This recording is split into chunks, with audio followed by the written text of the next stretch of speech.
Taking the leap into entrepreneurship can be scary, but also incredibly rewarding.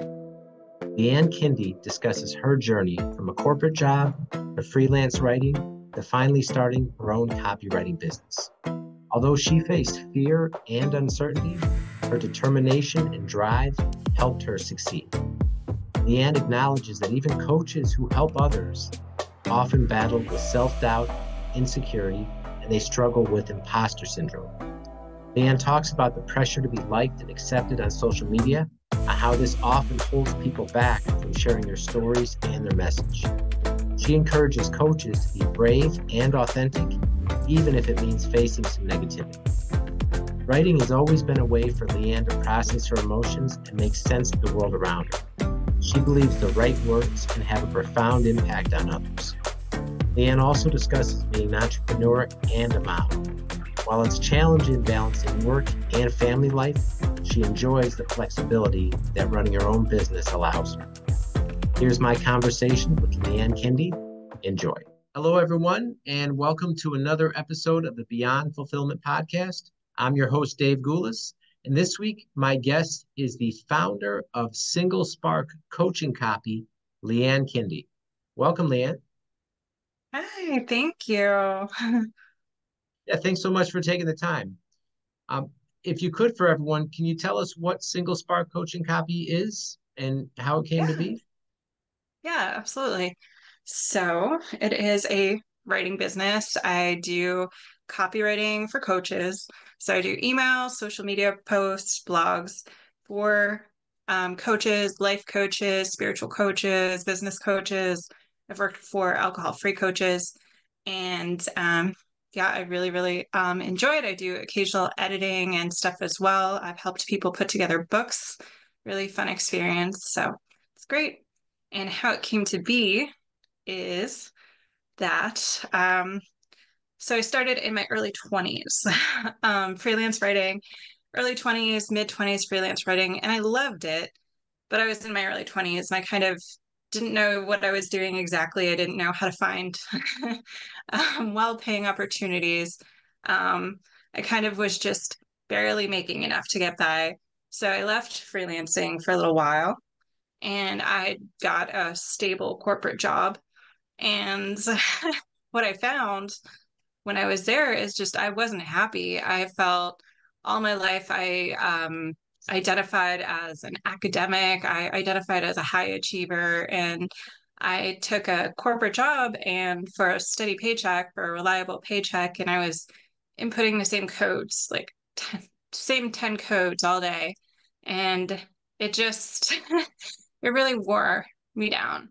And I thought a few years in, we were about to add to our family, have our first son.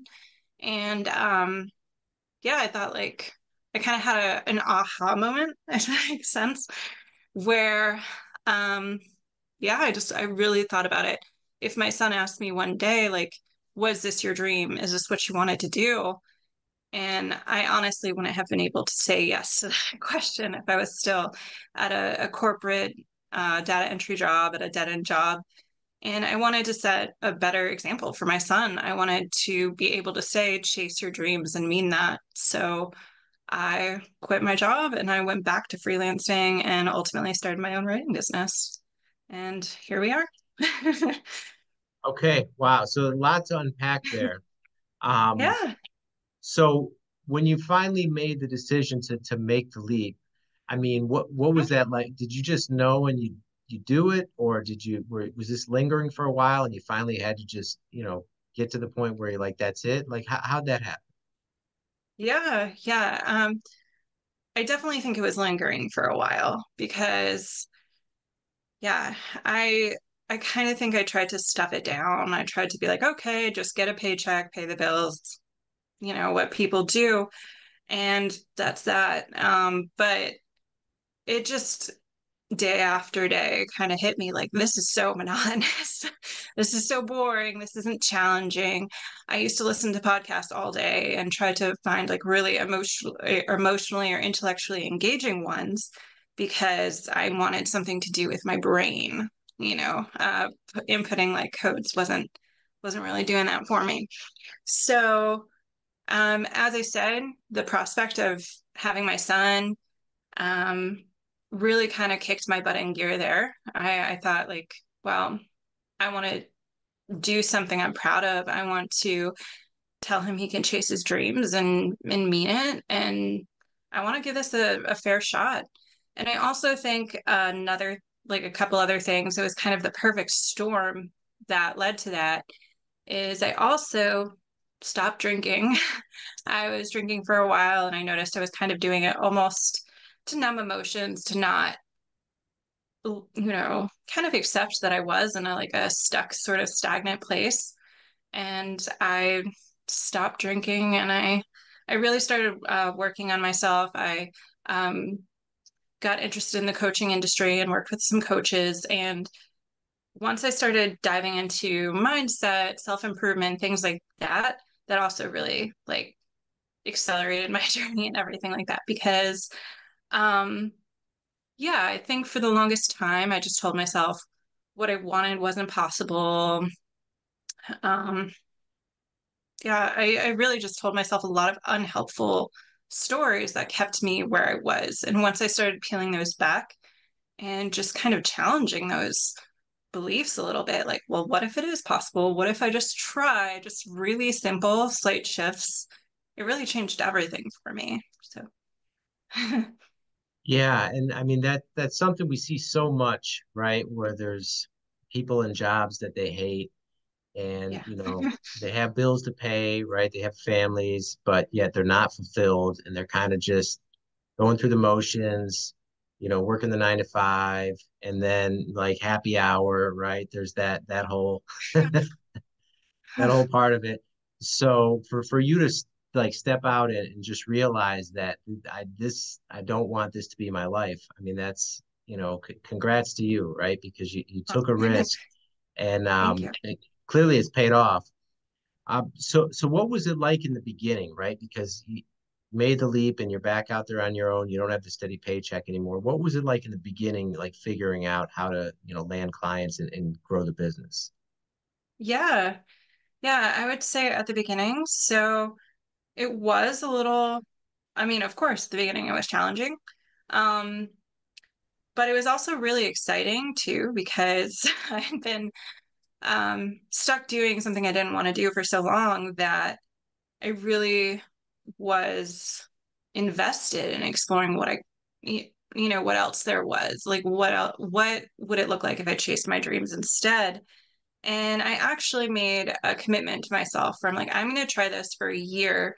And I decided to try it wholeheartedly with everything that I had because I think when I was freelancing in my early 20s, my mid 20s and stuff, I was also limiting myself there. I was getting valuable experiences, but I think I could have earned more. I could have, you know, worked at jobs where I wasn't just squeaking by. And I limited myself by telling myself stories, I can't earn more, da da da da da.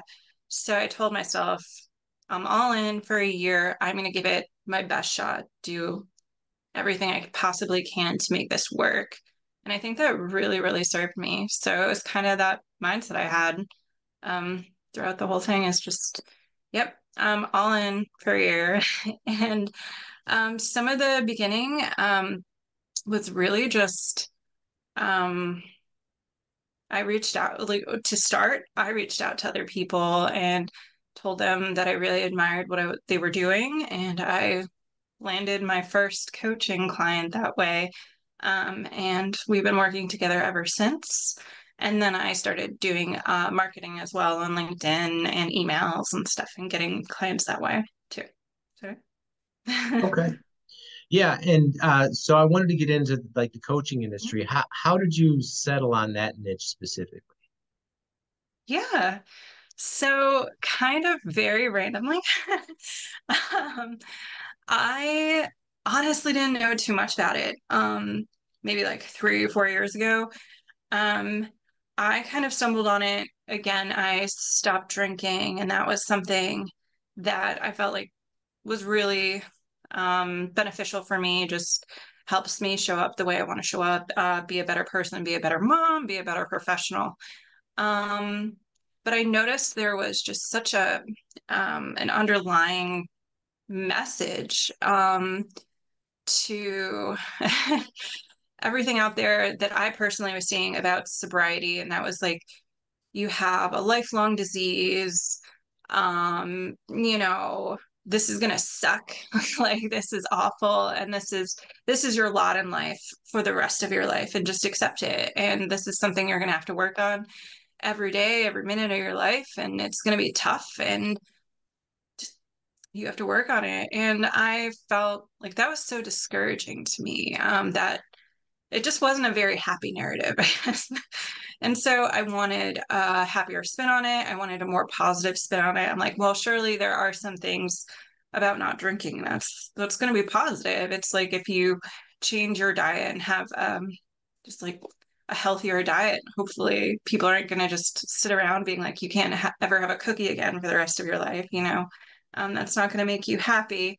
Um, so I Googled like, you know, positive podcasts about not drinking. And actually, one of my clients now came up, like just popped up there, and I reached out to her. I said I really admired what she was doing. I really admired the messaging she was putting out there because she framed it, you know, like this is a great decision you're making for your health. This is a great decision you're making for your well-being. This is empowering. This is going to serve you in life. And that sat so much better with me and served me so much better than that negative narrative that I saw out there. And I just really loved it. It helped me so much once I was kinder to myself, once I saw it as an empowering decision. It was just like something clicked for me. It just was something I was able to stick to with so much more conviction and to actually be proud of. And I wanted to help her, you know, continue getting that message out, continue helping other women who also might resonate with that. So I reached out to her, asked her if she, you know, needed a writer. I told her I really admired what she was doing and really believed in what she was doing. And she said yes. So I didn't even know she was a coach to start with when I read her book. I kind of found out halfway through. And yeah, I just had such a positive experience working with her that I started to learn more and more about the industry. I started to research more. I started to listen to more podcasts, read more books, work with more coaches. And so I worked for a few coaches and I was sold. I really, really loved it. I love how they're helping people move forward with their lives and overcome, you know, limitations, limiting beliefs that are otherwise holding them back. So yeah, I just loved it. In my world, a personal brand is invaluable. A year ago, Easy DC was brand new with just a couple of customers and no online presence. Then I found Hicks Marketing. They helped me amplify my personal brand, build a solid content strategy, publish my podcast, and 10x the number of customers we serve, all in less than 1 year. Do you need a marketing partner who gets you and cares about your success? Reach out to Alicia at hicksmarketing.com for more info and tell her Dave Goulas sent you. We were talking before the episode, and you said sometimes you're mistaken for a coach. Yeah. And I can see why, because I was reading your LinkedIn, and there's so much like most of your posts seem to be like empowering and like a personal development type of message. Has that always been something that you've been into, or is that more so like a result of just being around all these coaches that this type of information just like flows out of it? Yeah, I would say it's fairly new-ish. I would say also within the last like 2 or 3 years. I think, um, yeah, I actually got really jaded for a long time, especially when I was in that like dead-end corporate job where I just kind of felt like some people get lucky and some people don't. And um, I was, yeah, I was pretty cynical about everything, and I didn't believe in, you know, believing in yourself and you know, empowerment and stuff like that. I really just thought it was all woo-woo or BS and all of that. Yeah. I didn't have a very good outlook, honestly. I had a bad attitude. And once I started looking into it and just even like sort of that notion of faking it before you make it kind of thing. Um, when I started applying some of the principles I was learning from coaching, from the coaches I was working with, I realized it's not empty, like fluff. It's not like, okay, say this and make people feel good. If you really act on it, if you really follow what they're saying, these positive messages, it really does get you far. Like, there's a huge difference when you believe in yourself versus you don't believe in yourself because it affects how you act. It affects how you show up in the world.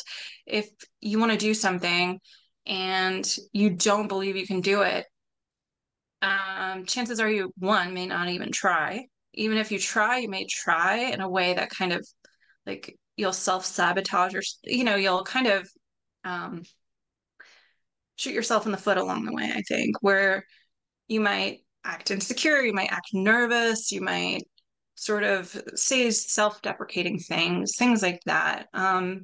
Whereas if you do believe in yourself, I think you might show up in a way that's like more energizing and inspiring and shows how passionate you are about it.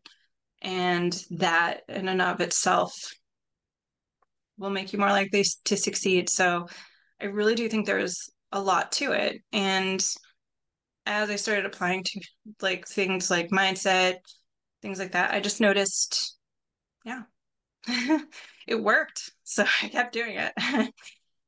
Okay. And another thing that you post about in terms of, tips on LinkedIn and tips on uh, like people how they market themselves. And one thing too, I think I heard you talk about this on another podcast, is oftentimes, ironically, coaches, when you're helping them with their copy, they have some of the same like imposter Yeah. syndrome and just too worried about how it's going to look or what people are going to think. I mean, can you talk more about like what it's like working with clients and getting them to, helping them get their message out? Yeah, absolutely. So that's a big topic. So specifically about coaches and imposter syndrome or Yeah, yeah, because that's interesting, right? okay. Because oftentimes too, they're helping others be their best selves, but then we're all human, right? So we all have some Yeah. of these limiting beliefs or these thoughts that attack us. So I mean, just talks more about that. Yeah, of course. So yeah, I think yeah, like you said, it's so interesting because they definitely are helping other people, and I think they're helping people effectively. But it's so much easier to actually help other people work through some of these insecurities and stuff than it is to apply it to your own life. And we're all works in progress too. So I think even coaches, even I'm also a big supporter, advocate for talk therapy, even therapists. Therapists have therapists. They're still working on their stuff. They're not perfect by any means.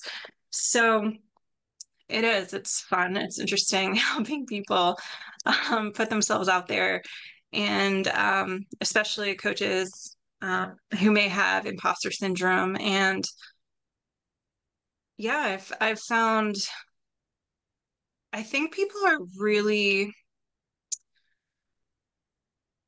I think people are really scared to put themselves out there, and I think everyone's gut response to that or can be like, well, then I should blend in, or I should go with the status quo, or I should say something that isn't going to really rock the boat. I should say something that everyone will agree with, like, I like pizza or something like that, just something that they can say and it's not going to ruffle too many feathers. Um, but what really makes for effective marketing and messaging, and more importantly, what helps you help other people, like as a coach, like that's what they're about. They're about helping other people thrive. They're about helping other people like flourish in their lives and really do like incredible things and, realize their full potential and all of that. You don't get that by saying I like pizza in a post, or playing it very safe. You get that by often by getting really vulnerable and sharing, like, um, for example, your own personal story, like how you got into perhaps being a coach and what challenges you were going through and what you overcame. And then now, with that knowledge, with your experience, with your education, how you can also help them overcome that. Or you might share client stories potentially about their challenges and how you help them overcome it. But 90% of the time, you're going to be talking about mental health. You're going to be talking about taboo topics that may not feel comfortable to share at first. So um, you kind of just have to, I would say, you kind of just have to do it. And you can absolutely, I think one of the misconceptions people have is that they think they have to be like all in or boring and bland and not sharing anything. You can absolutely kind of ease into it. You can share a story that feels a little personal, but maybe isn't your deepest, darkest secret. Um, and you can start there. You can see how it's received, and then you can, kind of build courage that way. And like anything else, it's like a muscle. I know it sounds maybe silly, but I think Brene Brown would approve, where you can definitely practice being vulnerable. You can practice sharing some things that feel uncomfortable to share. And you can start smaller and then work your way up to sharing more vulnerable things or sharing another example. So, And with social media, was that, I mean, because clearly LinkedIn, you have, if you've got over 15,000 followers, you post a lot, and it's been a big part of your business. Was that something that you had to really work up to, or was it something more that came natural to you? that is something I had to work on too, to be honest with you. Um, so I do. I think for most people, it's something you have to work on because definitely sharing yourself, parts of yourself with lots and lots of people feels vulnerable. It feels scary. And we all have that innate sort of hardwired, survival instinct to just be part of the pack and to be accepted by everyone else. Um, I've heard this so much in the coaching industry. I don't know if it's a bit of a cliche by now, but I've heard, so we were pack animals and everything like that. So um, decades, hundreds of years ago, um, if you were rejected by the pack, you didn't survive, you didn't have food, everything like that. So rejection is something to us that feels like a matter of survival. It's life or death, like according to how we evolved. So um yeah, it can feel scary. I mean, it sounds silly, but then you come back to modern day times and something like sharing a post and potentially having a really negative reaction to it. It could feel like if you were rejected, that again, maybe you won't survive, things like that. It goes back to the instinct. So, yeah, I don't think it's just about likes. I don't think it's just about dopamine. I think it really comes back to that really deep fear of rejection that we all have.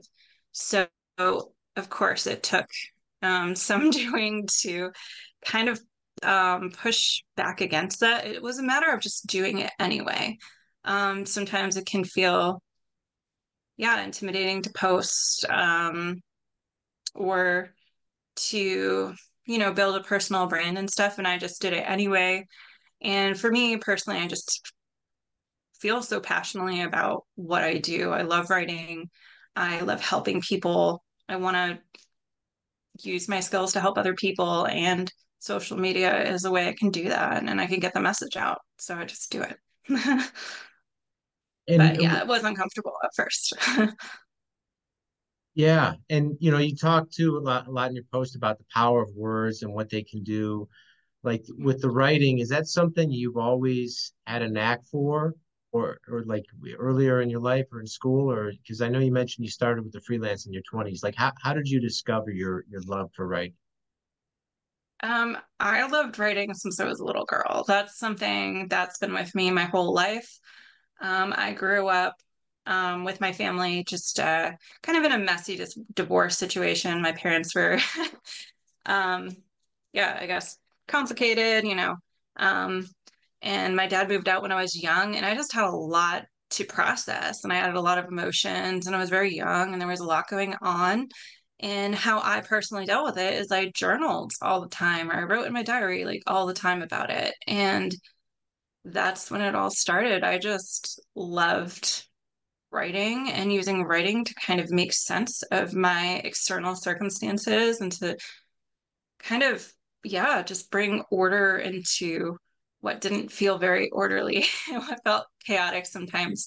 So writing was like a huge catharsis for me there. And it's kind of followed me my whole life. I started with journaling, writing in a diary, and yeah, I've written fiction, I've written articles, I've done copywriting. So that's just been something that has followed me my whole life, and I've loved since I was a little girl. Okay. And you mentioned earlier that a big driving force for you making the leap and chasing your entrepreneurial dream was your son. So how has that been in terms of being an entrepreneur and being a mom at the same time? I'm not gonna BS you because, that goes against who I am. I just I try to be as honest and transparent as I can be. So it has come with some challenges at times where I've definitely felt mom guilt, like occasionally I've had trouble. I work from home. I work with clients all over the country, so we're not all like sitting in a boardroom or something while I write for them. So I work from home, so sometimes it is tough to, at the end of the day, sort of turn my brain off of work mode and just be fully present with my son. But it is something that I've also been really intentional about, and I've tried to notice too, where I'm like, okay, if I'm struggling with this today, a really small power move can be just to notice that, because I think people are on autopilot so much that they don't even notice they're doing it. They don't even notice that they're thinking about work for hours and hours after they're not at work anymore. you know, I think it just happens. So I try to just bring awareness to it, realize that I'm doing it. And once I've done that, I can be more intentional about it and kind of shift modes back to just playing with my son, just being with my son. So, um, yeah, it's been uh, ups and downs, but it's also given me freedom also to show up for him too, because I make my own schedule. I can write at night if I need to. I can write sort of at whatever hours I need to. So I can be there for appointments. I can be there during the day sometimes. So it does give me a freedom as well. So yeah, mixed bag. Okay. And so with the coaching or the coaching copy business you built, like what do you see next for yourself in terms of the next year? Like what does success in the business look like? Yeah. Um, I would say that I've just been very, very grateful, and I don't want to say lucky because I've worked hard for it, but to work with just really, really aligned clients who I believe in through and through. I believe in what they're saying, I believe in what they're doing, and I believe in their ability to help other people. So that's just really, really rewarding. So I am going to continue to do that to find really aligned clients. Yeah, going to continue to be on podcasts, and I'm also working on my own book actually, and that I will probably have done by the end of next year. And but it will not be published by the end of next year. I still have to edit it and all of that good stuff, but it's in the works. And I plan for that to be done within the next year or so. And that's, again, like I love coaching, I love helping other people. That's going to be like a memoir, excuse me. And the premise of that is just sharing with people that very, very generally that they're not broken, that if they grew up in a household or a family that was less than ideal, it doesn't mean anything about them. So, yeah, that's what I'll be working on. Beautiful. And Thanks. another thing too, because you shared this story, and it's something so many people deal with. Like for people out there that are stuck in a job that they don't like, and they know they're not happy, and they're having some doing some things that aren't healthy to numb it, and they know they don't they don't want that to be their life. What would you say to them if they're because I've talked to people and they want something different, but the common theme is like this: they don't know what to do or what the first step would be in terms of what would you say to someone that's in that same position that you were in, a few years back? Yeah. Honestly, I would say, and what I needed to hear then is just that you're so much more capable than you realize. Like you feel like you're stuck, you feel like this is it, this is all you can do. Um, you might feel like you have to do this for a steady paycheck, but I would really encourage them to just try and to that can look different for different people. It could be starting a part-time job or a side hustle to go along with it. So that way they have a bit of a like a nest egg and they can make their passion full time when they want to. They can quit cold turkey like I did, just dive right in. But I really think for years and years, I just told myself it just wasn't possible, that I was being impractical, that I was being childish. And none of that was true. And, if I had seen that, yeah, it's just life changing to see that you really are capable of more than you know. A lot of people, I think, will sort of um, unintentionally discourage dreamers or discourage people with big ambitions because they also gave up on their ambition. So don't listen to people who say you can't do it because chances are there's something that they long to do that they would have loved to do and they gave up on it. So they're projecting. I really do feel like it's projection and just don't listen to the naysayers. Try it. And I would highly recommend doing something akin to what I did, where you give it a year. I read about an actress in Hollywood who said she was going to give it 5 years and go all in for whatever time frame that you're willing to commit to, for whatever time frame you're willing to go all in for.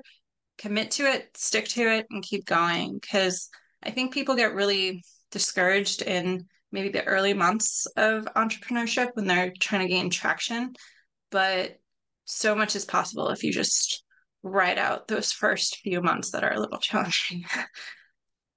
Yeah, that reminds me of another post you did too, where you talked about don't give up too soon. And that's something Yeah.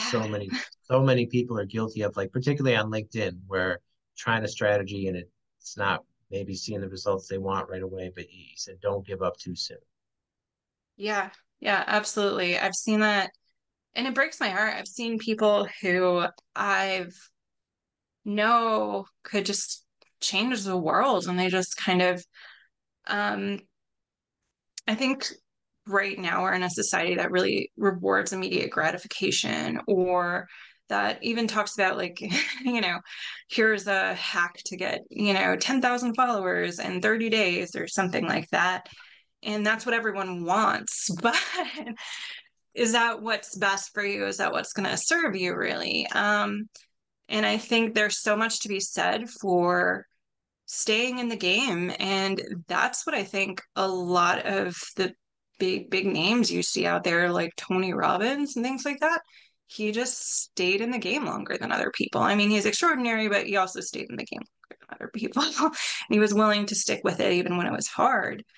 And I think that matters so much more than many people think. Is it's a big, big part of it is just being willing to stick with it um, and stick with it longer than most people. All right. And if coaches out there are hearing this and they want to get in touch and learn more about your services and what you do, What's the best way that they can do that? Yeah, absolutely. So I have my website, www.singlesparkcoachingcoffee.com, and I am on LinkedIn, and that's just Leanne Kinde. So, yeah. All right. And we'll link all that in the show notes as well for everyone. Okay, thanks. Okay. Well, Leanne, thank you so much for being here. Really appreciate you sharing your insights with us. And that's all the time we have for now. We will see you next time.